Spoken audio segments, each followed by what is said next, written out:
Lidah adalah merupakan nikmah yang sangat agung yang diberikan oleh Allah Subhanahu Wa Taala kepada kita. Saiznya kecil, akan tetapi melaluinya ketaatan yang sangat besar dan melaluinya juga bahaya yang sangat besar.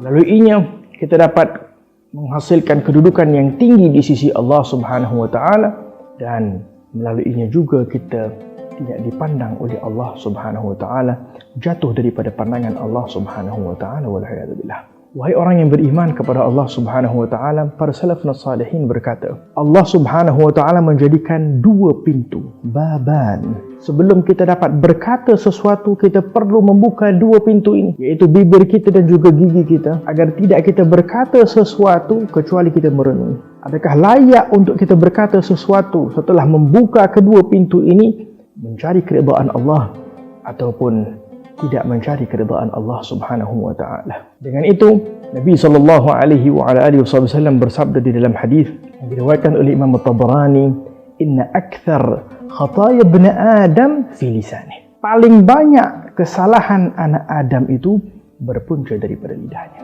Datang salah satu sahabat Nabi SAW datang kepada Rasulullah. "Wahai Rasulullah, beritahulah kepada aku suatu nasihat peringatan yang mana dengannya aku dapat menjaga diriku, yang mana dengannya aku mendapat keselamatan, yang dengannya aku menjadi orang yang berjaya." Nabi SAW bersabda, "Qul Rabbi Allah, tsumma istaqim."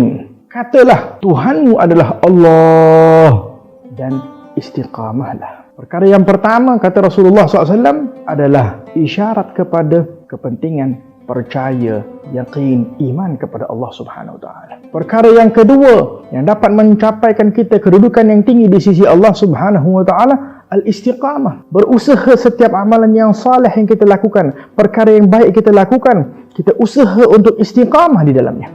Sahabat Nabi SAW bertanya kembali kepada Rasulullah saat mereka amat mengambil berat jalan dan usaha untuk mendekatkan diri kepada Allah. Beliau bertanya, apa pula yang akan menjadi sebab bahaya? Ya Rasulullah, ma akhwafu ma takhaf alayya. Wahai Rasulullah, kalau begitu apa yang kau takut terhadap aku? Yakni, apa yang membuatkan aku nanti tak dapat untuk melakukan hal yang agung tadi? Maka kata Rasulullah SAW, fa akhadha bilisanihi wa qala hadha. Rasulullah berkata, mengeluarkan lidahnya dan menunjukkan ini yang menjadi sebab susah untuk istiqamah, yang menjadi susah untuk beriman kepada Allah Subhanahu Wa Taala. Di dalam hadis yang lain, saat Sayyidina Mu'adz bin Jabal bertanya kepada Rasulullah tentang kepentingan menjaga lidah, tentang adakah kita akan dihisab oleh Allah melalui lidah kita, kata Rasulullah kepada Mu'adz, "Wahai Mu'adz, sesungguhnya akan ramai orang dicampak ke dalam api neraka disebabkan lidah mereka."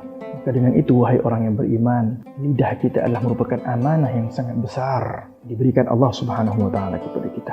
Sehingga bila mana kita dapat menjaga amanah ini, insya Allah kita akan dilindungi oleh Allah. Berkata orang saleh, kalau kita nak menjadi orang yang kuat, yang dapat menjaga diri kita daripada kejahatan, daripada perkara yang tidak diridai oleh Allah Subhanahu Wa Taala, caranya adalah orang itu perlu menjadi orang yang amlakuhum lilisani, orang yang paling dapat menjaga atau mengkontrol lidahnya, yang paling dapat menjaga dan kontrol lidahnya. Nah, orang inilah insya Allah yang akan dapat menjaga dirinya daripada melakukan perkara-perkara yang tidak diridai oleh Allah Subhanahu Wa Taala. Moga-moga kita menjadi orang yang diridai oleh Allah, dirahmati oleh Allah, dikurniakan kita taufik dan hidayah. Tidak kita menggunakan lidah kita kecuali untuk mencari keridaan Allah Subhanahu Wa Taala dan menjadi sebab kita masuk ke dalam syurga Allah. Amin ya Rabbal Alamin. Sampaikanlah dariku walaupun satu ayat.